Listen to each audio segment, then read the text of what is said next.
Hey, it's Barb. And the last 2 weeks I did videos about, well, first of all, I started off with health and just becoming more aware of health. And I talked about the 4 areas at the Human Performance Institute where I was trained a few years ago: core strength, flexibility, interval aerobic exercise, and strengthening.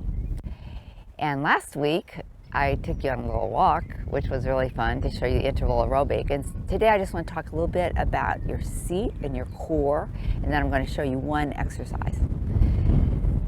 So I'm on Nick just to remind you, because I know you already know this, about all the things that our seat does. And our seat is the very most important, most central part, most anchoring part of our riding. And that's not only physically, but also emotionally. So I'm just going to talk about the few things and just a couple little things that I do here with Nick about all the things that our seat does. So when we first get on, we want to get on, find our seat, and by that I mean get our position in the saddle, take a breath, and I like to connect to my sit bones.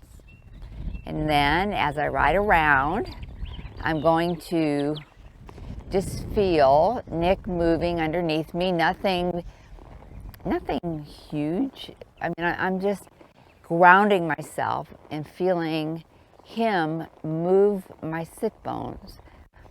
And I might check in with my body and just loosen it, but just for right now. So we first thing we did was get our position in the saddle. The next thing that I'm doing is feeling my sit bones.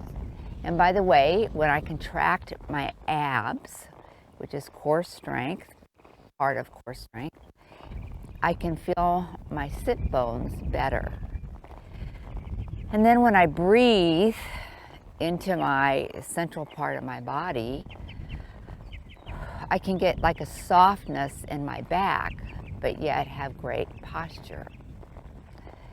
So now, I started out with position in the saddle, then movement with the horse, now posture as I ride, and then for stopping, if I just sit, drop my seat in the saddle. I don't care if Nick stops or not when I do that. Then my back rounded and my seat did another movement. It kind of collapsed underneath me. So when you build your core strength, you work on position, you work on balance, you work on posture, and you work on using your seat to stop your horse. And then you can move it back a little bit to back up. Our seat is always the central part of our riding. Everything emanates from our seat. So I just want to give you just a little demo about all the different things that our core and our seat does for our riding.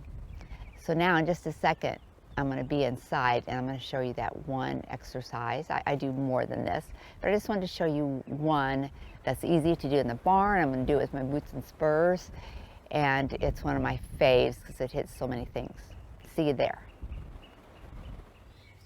Okay, I'm back in the barn and I want to show you one of the exercises I do, and I'm showing this one to you because it does so many things at once and I really love it. I don't really love doing it that much, if the truth be known, but it has so many things going for it, for our core and also for our riding. So it's called the wall squat. And what you do, and see, I've got my boots and spurs on. What you do is you get up against a stall or, the barn door, and you put your head back and you put your feet far apart and you slide down the wall like this. I put my stretchy jeans on. Slide down the wall. Your hands are kind of like roughly behind your knees. And you make sure that your back is against the wall. There's a song about that. Anyway, and you count to 30 and you hold it. And you feel it here, and you'll also feel it in your quads. And you do 3 of those, and you build strength by holding it longer and doing more of them. So I just wanted to show you one of my favorite exercises. Keep doing those core exercises. They're so important for our riding, so important for health, so important for posture. Have a great day. Let me know what you think.